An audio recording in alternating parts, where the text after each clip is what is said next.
There is a food sitting on a shelf in almost every grocery store in the world that has been quietly studied for its ability to improve how your body responds to insulin.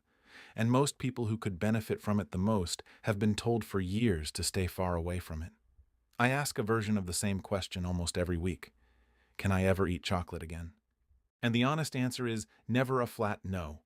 The honest answer is it depends entirely on which chocolate you are holding in your hand. And the difference between the version that could genuinely help you and the version that quietly works against you takes less than 30 seconds to spot once you know exactly what you are looking for. There is a category of chocolate with a glycemic index of around 22. That number matters more than it sounds like it should, because white bread sits above 70. That same category contains a concentrated group of plant compounds that have shown up in published clinical research linked to improved insulin sensitivity, reduced inflammation, and in some early cellular studies, support for the very cells in the pancreas responsible for producing insulin in the first place. That chocolate already exists. It is not exotic, it is not expensive, and it is not hiding in a specialty store. It is sitting on a normal shelf, next to chocolate that does the opposite. And the person standing in that aisle without this information is left with two bad outcomes. Either they avoid an entire food category out of guilt over something that might actually be helping people like them, or they buy something with the right name on the front of the package and the wrong ingredients hiding on the back. Today we are going to walk through 5 specific forms of chocolate and cacao that the research actually supports for someone managing blood sugar. The mechanism behind each one, what the studies actually found, the realistic daily amount, and the exact label trap the food industry relies on to make the wrong product look like the right one. By the end, you will be able to stand in that same aisle and know, in under 30 seconds, exactly what you are holding. Before we get into the 5 types, there is one foundational idea that has to be in place first. Without it, the 5 types will feel like an arbitrary list. With it, every single one of them will make complete sense. Cacao, the raw plant material that all chocolate eventually comes from, contains a dense concentration of plant compounds called flavonoids. The 2 most studied are called catechins and epicatechins. These are not vague wellness buzzwords. They have 3 documented effects in human research that connect directly to blood sugar control. The first is related to how well your blood vessels communicate with the rest of your body. Insulin resistance at its core is a breakdown in cellular communication. The insulin is there, the glucose is there, but the signal between them is getting lost somewhere along the way. Cacao flavonoids have been shown to support the health of the lining of blood vessels, which plays a meaningful role in how efficiently that insulin signal actually reaches the cells that need it. The second mechanism is oxidative stress reduction. Cacao consistently ranks among the foods with the highest measured antioxidant capacity in the scientific literature. And oxidative stress is not a side issue in insulin resistance. It is one of the central drivers of it. When cells are under constant oxidative pressure, the receptors responsible for receiving the insulin signal become less responsive. Lowering that oxidative load is not a cosmetic wellness benefit. It is addressing one of the actual mechanical problems underneath the disease. The third mechanism is the one that tends to surprise people the most. Epicatechin, the most abundant flavonoid in cacao, has been studied in cellular research for its potential role in supporting insulin secretion and, in some early work, the regeneration of pancreatic beta cells. These are the cells inside the islets of Langerhans that actually manufacture insulin. And they are the same cells that get progressively worn down over years of chronic high blood sugar and oxidative stress in type 2 diabetes. The idea that a dietary compound might support these cells, rather than only managing the damage after the fact, is still an active area of research, but it represents a genuinely different way of thinking about the disease, rather than only ever playing defense. Here is the part that matters more than any of the biochemistry. All 3 of those benefits live inside the cacao itself, not inside a mass-produced milk chocolate bar that is mostly sugar, hydrogenated fat, and a small trace of actual cacao for flavor. And the gap between a product that genuinely delivers these compounds and one that does not is sitting in plain sight on the ingredient label, if you know where to look. Let's start with the first and most accessible type. Dark chocolate at 70% cacao or higher, This is the easiest entry point for someone who wants the benefit without dramatically changing how they eat. The glycemic index sits around 22, which places it firmly in the low-impact category, meaning it produces a slow, gradual rise in blood sugar rather than a sharp spike. For comparison, plain table sugar sits around 65, and white bread is close to 71. The reason the number stays this low is fairly simple once you see it. At 70% cacao, there is simply far less room left in the bar for sugar. What fills that remaining space is cacao fat and cacao fiber, and both of those slow digestion down. The fiber delays how quickly the stomach empties its contents. The fat slows how fast any sugar that is present actually reaches the part of the small intestine where absorption happens. I think about a patient I'll call Margaret, 67 years old, who had been managing type 2 diabetes for almost a decade and had quietly decided that chocolate was simply over for her. Not because a doctor told her that directly, but because every piece of general advice she had absorbed over the years pointed toward the same blanket conclusion. Sugar bad. Chocolate is sugar. Avoid chocolate. When we actually sat down and looked at her ingredient labels together, the picture changed completely. 2 small squares of genuine 70% dark chocolate, eaten after a protein-rich dinner, was not the threat she had been treating it as for years. Research out of institutions like the Harvard School of Public Health has pointed to flavonoid-rich foods playing a role in supporting insulin sensitivity. And findings published in nutrition journals have linked regular moderate cacao intake to reduced cardiovascular risk markers, which carries particular weight here because cardiovascular disease is already the leading cause of complications in people living with diabetes. The realistic daily amount that shows up across the research is 20 to 30 grams, roughly 2 to 3 small squares.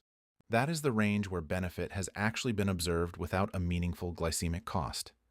Go meaningfully beyond that amount regularly, and the extra fat and residual sugar can still produce a delayed impact on blood sugar through how the body processes excess calories overall. Now here is the label trap for this category, and it is the most common one in the entire chocolate aisle. Plenty of bars printed with dark chocolate or 70% cacao in bold letters on the front still list sugar as the first or second ingredient on the back. The front of the package is marketing. The ingredient list is the truth. Cacao mass or cacao paste needs to appear first. If sugar is listed before it, the percentage on the front does not mean what you think it means. If this kind of detail is useful to you, a quick like helps this reach more people who are stuck with the exact same guilt over the exact same food. And there is quite a bit more ground to cover, so let's keep going. The second type takes this further. Dark chocolate at 85% cacao or higher. This is not simply a stronger version of the first category. The flavonoid concentration is meaningfully higher, and the sugar content drops to somewhere around 10 to 14 grams per 100 grams, compared to 20 to 25 grams at the 70% mark. That means a lower glycemic footprint and a higher dose of the protective compounds in every single serving. One study that gets cited often in this conversation looked specifically at 60 non-smoking adults living with both type 2 diabetes and hypertension, ranging from 35 to 70 years old. Participants ate 25 grams of chocolate containing roughly 450 milligrams of flavonoids daily for 8 weeks.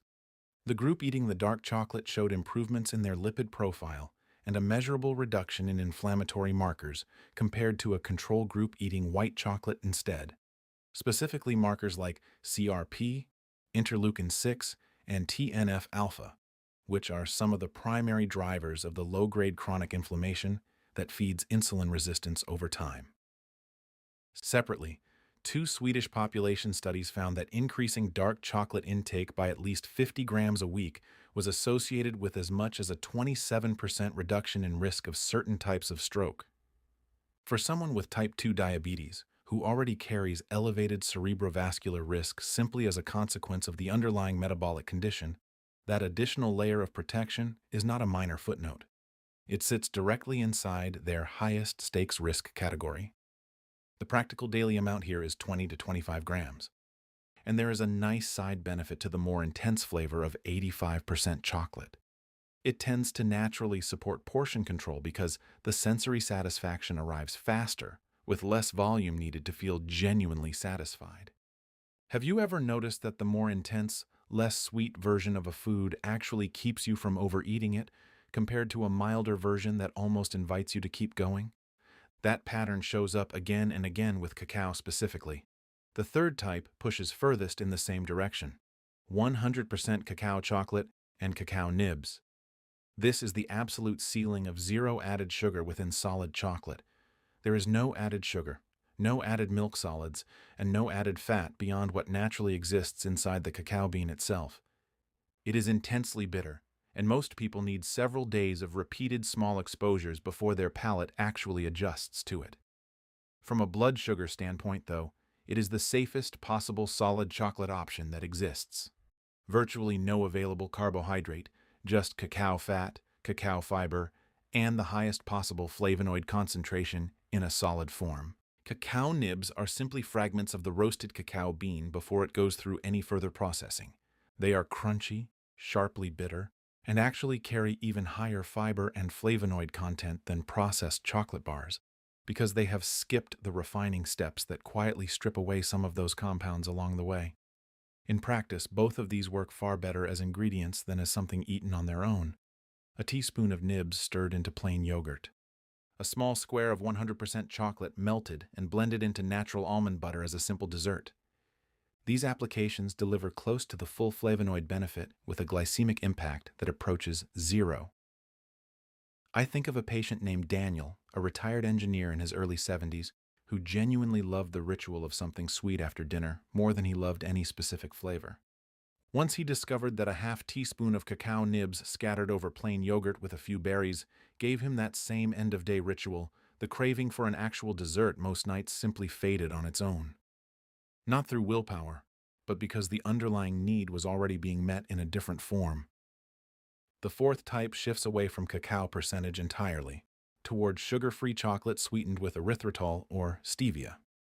This category exists specifically for people who want something closer to the taste of conventional chocolate without any meaningful glycemic impact at all. Erythritol is a sugar alcohol with a glycemic index of effectively zero. It carries about 70% of the sweetness of regular sugar, but it is absorbed through a completely different pathway in the intestine, and it is largely excreted unchanged by the kidneys without producing a meaningful rise in blood glucose or insulin at normal amounts. Stevia-sweetened chocolate reaches a similar endpoint through a different route. Steviol glycosides are not metabolized by the body at all, which means essentially no blood glucose response whatsoever. But this next one might genuinely surprise you, because it is the trap most people walk straight past without ever noticing. Many products marketed clearly as sugar-free chocolate actually use maltitol as the primary sweetener, instead of erythritol or stevia. Maltitol carries a glycemic index of around 52. That is meaningfully higher than erythritol, and at larger portions it is fully capable of raising blood sugar in a way that defeats the entire purpose of choosing a sugar-free product to begin with. A lot of sugar-free chocolate sold in the United States uses maltitol without making that particularly obvious on the front of the package. So when you flip a bar over, you are specifically looking for erythritol or stevia listed as the sweetener. Maltitol is not a safe stand-in if blood sugar management is the actual goal. The fifth and final type carries the strongest body of clinical evidence of all five, and it is the one I personally recommend most often in practice: pure, unsweetened cacao powder. Gram for gram, this delivers the highest flavonoid concentration of any form cacao can be consumed in, and it has the most direct documentation of improvement in HbA1c, the lab marker that reflects average blood sugar control over roughly the preceding 3 months, and the primary number used clinically to track long-term diabetes management. A systematic review out of a Brazilian research institution published in 2021 pulled together 7 separate clinical studies examining the effect of cacao flavonoids on blood glucose and circulating insulin levels in people with type 2 diabetes. The consolidated conclusion across that body of research was that dark chocolate or cacao powder, taken at 25 to 30 grams per day, may produce beneficial effects on blood glucose and HbA1c, alongside additional cardiovascular benefit through increases in HDL cholesterol. Why does plain cacao powder outperform solid chocolate on flavonoid content? Because turning cacao into a finished chocolate bar involves pressing, conching, and tempering, and each of those steps degrades a portion of the original flavonoid content along the way. Pure cacao powder, especially the natural, non-alkalized version rather than the Dutch processed kind, holds on to a noticeably higher concentration of these compounds than any solid chocolate form ever will. A single tablespoon of pure cacao powder can deliver more flavonoids than an entire square of 70% dark chocolate with essentially no added fat and a fraction of the calories. The practical uses here are genuinely simple. 1 to 2 tablespoons stirred into unsweetened black coffee, mixed into plain full-fat yogurt with a touch of stevia, warmed gently into unsweetened almond milk, blended into a low glycemic smoothie, stirred into oatmeal, even mixed into an egg-based crepe batter for chocolate flavor with almost no glycemic cost at all. The label trap here is the simplest of all 5, because there is almost nowhere for the food industry to hide it. The ingredient list should contain exactly one item: cacao powder or cocoa powder, nothing else. Avoid hot chocolate mixes, drinking chocolate powders, and flavored cocoa blends entirely, regardless of what the front of the package claims, including anything labeled reduced sugar or diet. Those products almost always contain added sugar, modified starch, or other fillers that quietly undo the entire benefit. There is one more piece of this conversation that almost never gets discussed openly, and I think it deserves real space here because it shapes outcomes just as much as any biochemistry we have covered so far. The psychology of food guilt and what it actually does to behavior over time. Research in nutritional psychology has repeatedly found something that runs counter to most people's intuition. People who feel guilt after eating a particular food tend to eat more in the hours that follow, not less. The guilt triggers a cycle of restriction followed by overcorrection, and that cycle tends to produce worse outcomes over time than a planned, portion-controlled inclusion of the same food would have in the first place. I had a patient, a woman in her early 60s named Patricia, who described her relationship with chocolate as a kind of secret shame she carried for years. She would avoid it for weeks at a time, then eat far more than she intended in a single sitting, then feel worse about herself, then avoid it again. The cycle never actually protected her blood sugar. If anything, the unpredictable binges did more damage than a steady, planned 2 squares ever could have. The person who understands that 2 squares of 85% dark chocolate after a protein and fiber-rich dinner carries a glycemic index of roughly 22, actively delivers flavonoids that support insulin sensitivity, and produces a minimal effect on their blood sugar curve, has an entirely different relationship with that food than the person eating the exact same 2 squares while quietly believing they are doing damage to their health. The knowledge itself changes the lived experience, and the experience is what ultimately shapes the behavior for years and sometimes for decades. Plan the inclusion, control the portion, choose the correct type. That combination, more than any single rule about avoidance, is what sustainable and psychologically healthy blood sugar management actually looks like, day after day, over the long run. A few questions come up consistently enough that they're worth addressing directly, because if you've gotten this far, you've likely thought about at least one of them already. Does timing matter? Meal versus standalone snack? In general, pairing any of these forms of cacao with protein, fiber, or healthy fat, rather than eating it completely on its own on an empty stomach, tends to produce an even flatter blood sugar response. A square of dark chocolate after a dinner that included vegetables and lean protein behaves differently in the body than the same square eaten alone mid-afternoon on an empty stomach. What about chocolate with added nuts? Plain nuts, without a sugar coating, generally add healthy fat and a small amount of additional fiber, which tends to be a net positive for blood sugar response. The issue arises specifically with candy-coated, caramel-filled, or sugar-dusted versions, where the nuts are really just a vehicle for additional sugar. What about white chocolate or milk chocolate entirely? Both fall outside the scope of everything we have walked through today.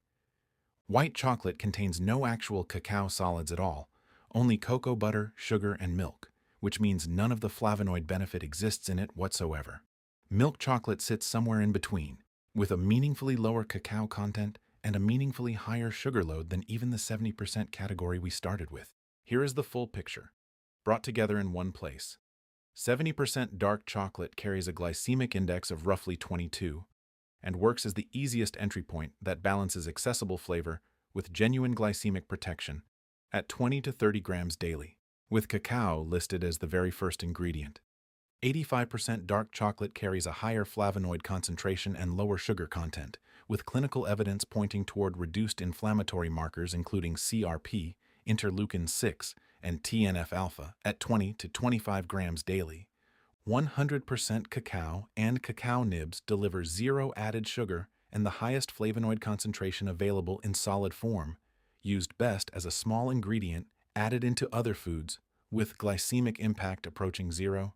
Sugar-free chocolate sweetened with erythritol or stevia carries an effectively zero glycemic impact, provided you specifically avoid maltitol, which sits at a glycemic index of around 52 and hides inside many products marketed as sugar-free. And pure unsweetened cacao powder carries the highest flavonoid concentration of any form, with systematic review evidence pointing toward improvement in HbA1c specifically at 25 to 30 grams daily, stirred into beverages or meals with an ingredient list containing exactly one item. Chocolate, on its own, was never really the problem. The wrong version of it was. And now you know precisely which version belongs in your routine, in what amount, and exactly what to check for on the label before any marketing claim has the chance to mislead you. I'm Dr. David Aid, and this channel exists to take exactly this kind of complicated research-heavy information and turn it into something you can actually use the next time you're standing in a grocery aisle holding two nearly identical-looking bars. If this gave you something genuinely useful today, hit subscribe so you don't miss the next one, and consider sharing it with someone in your life who has been quietly avoiding chocolate out of guilt, rather than out of any real necessity. They deserve to know the difference too. Where are you watching from? Drop it in the comments below. I genuinely love seeing how far this reaches. I'll see you in the next one.